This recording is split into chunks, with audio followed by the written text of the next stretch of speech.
Hai, namaku Cindy dan selamat datang. Setelah kemarin aku tuh ngebahas tentang Dewi Hera, sekarang aku akan membahas salah satu di antara ketiga dewi lainnya yang mengikuti kontes kecantikan, yaitu Dewi Athena. Nah, selain Dewi Athena ini dikenal sebagai Dewi Kebijaksanaan, Dewi Athena juga dikenal sebagai Dewi Perang dan Dewi Kerajinan Tangan.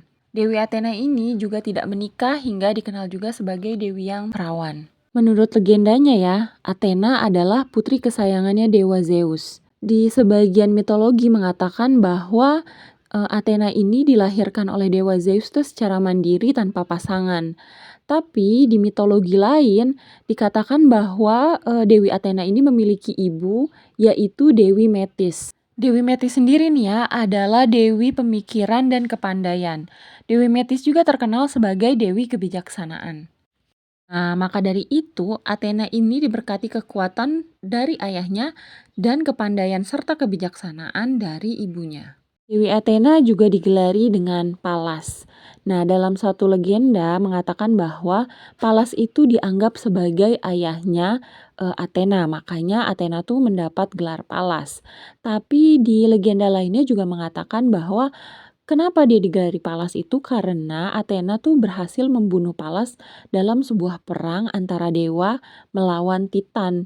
Nah, karena dia berhasil nih melawan atau membunuh Pallas, makanya dia tuh diberi gelar Pallas juga, Pallas Athena. Dewi Hera itu identik dengan burung merak, berbeda lagi nih sama Dewi Athena yang kemana-mana tuh selalu ditemani oleh seekor burung hantu kecil. Selain ditemani sama burung hantu kecil itu, Dewi Athena ini selalu ditemani juga oleh Dewi Kemenangan Nike. Di legenda lainnya mengatakan bahwa Athena adalah orang yang bertanggung jawab atas berubahnya Medusa yang asalnya itu adalah seorang gadis cantik menjadi seorang monster yang berambut ular. Nah, hingga suatu hari Perseus tuh memenggal kepalanya Medusa. Setelah dia memenggal kepala Medusa, dia tuh membawa kepalanya Medusa ini ke Athena. Nah, waktu Athena mendapatkan kepalanya Medusa nih dari Perseus, akhirnya Athena itu memasang kepalanya Medusa ke perisainya. Athena juga sering mengalami sinkretisasi atau kayak pencampur adukan kepercayaan dan aliran gitu. Kalau di Indonesia mungkin kayak Nyi Roro Kidul kali ya. Jadi ada perpaduan antara tradisi dan juga kepercayaan. Pujian terhadap Athena sebagai pelindung tampaknya telah ada sejak masa kuno dan sangat kental sehingga mitos-mitos kuno mengenai dirinya tuh beradaptasi terhadap perubahan budaya. Maka dari itu pula Athena ini pun dijadikan nama ibu kota negara Yunani. Nah, Platon yang seorang filsuf Yunani, dia itu mengidentikan si Athena ini seperti dewinya orang Libya, yaitu Dewi Neit, yang juga adalah seorang dewi perang dan dewi perburuan, tapi ya adanya di Mesir. Lalu kemudian ada sejarawan Yunani yang bernama Herodotos, yang juga dia menyebutkan bahwa ada nih penduduk di daerah Ses di Mesir sana tuh yang menyembah dewi yang bernama Neit. Nah, penduduk ini pun mengidentikannya dengan Athena. Nah, beberapa orang Yunani juga mengenal tempat kelahirannya Athena itu ada di sisi sungai Triton di Libya. Bahkan seorang ahli masa klasik bernama Martin Bernal membuat sebuah teori. Teorinya adalah bahwa Athena itu berkulit hitam. Kemudian beberapa orang mempercayai bahwa Athena itu memang berasal dari Libya. Ini juga menjadi sebuah penjelasan bagaimana asal-usul sebuah konsep yang menyatakan bahwa sebenarnya Ned itu dibawa dari Mesir ke Yunani. Jadi dia tuh berubah nama dari Ned ke Athena melalui sejumlah besar peradaban dan kebudayaan pada milenium kedua dan ketiga.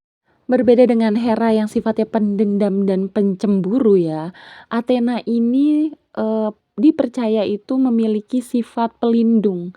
Nah, Athena itu melindungi para penenun, para pengrajin, para pandai besi, dan juga dia adalah pemimpin peperangan.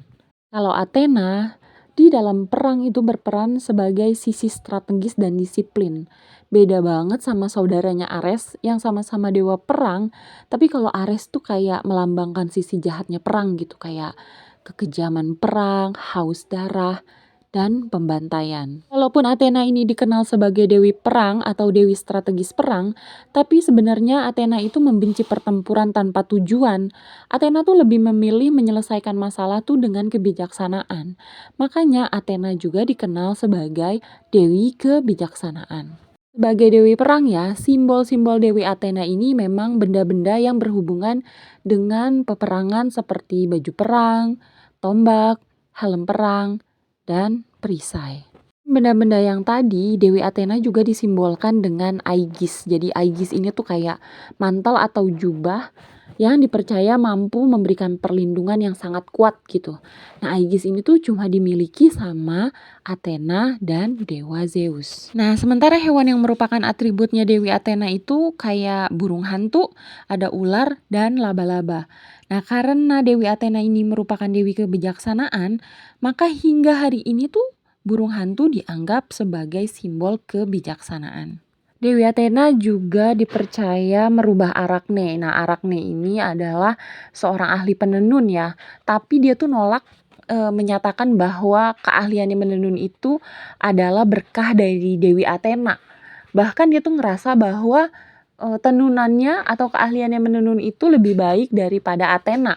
Makanya Athena tuh nantang nih Arachne untuk lomba menenun gitu. Tapi ternyata dalam perlombaan ini Arachne itu yang memenangkan perlombaan. Nah, si Dewi Athena ini tuh marah karena dia kalah kan dari Arachne. Nah, karena kemarahannya ini dia tuh mengubah Arachne menjadi seekor laba-laba yang akhirnya digambarkan selalu berada di sekitarannya Athena. Selain laba-laba dan burung hantu, Athena tuh digambarkan selalu diikuti oleh seekor ular. Nah, ularnya ini adalah perlambangan dari Erichthonius yang merupakan manusia yang diasuh oleh Athena sejak dari bayi. Selain benda-benda dan hewan yang disimbolkan atau menjadi atributnya Dewi Athena, ternyata juga ada satu pohon yang merupakan atribut atau pohon yang dikeramatkan untuk Dewi Athena. Pohon itu adalah pohon zaitun.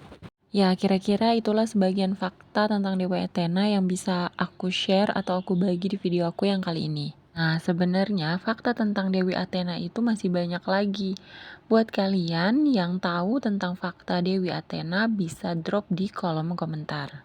Terima kasih buat kamu-kamu yang udah ngedengerin aku sampai di detik ini.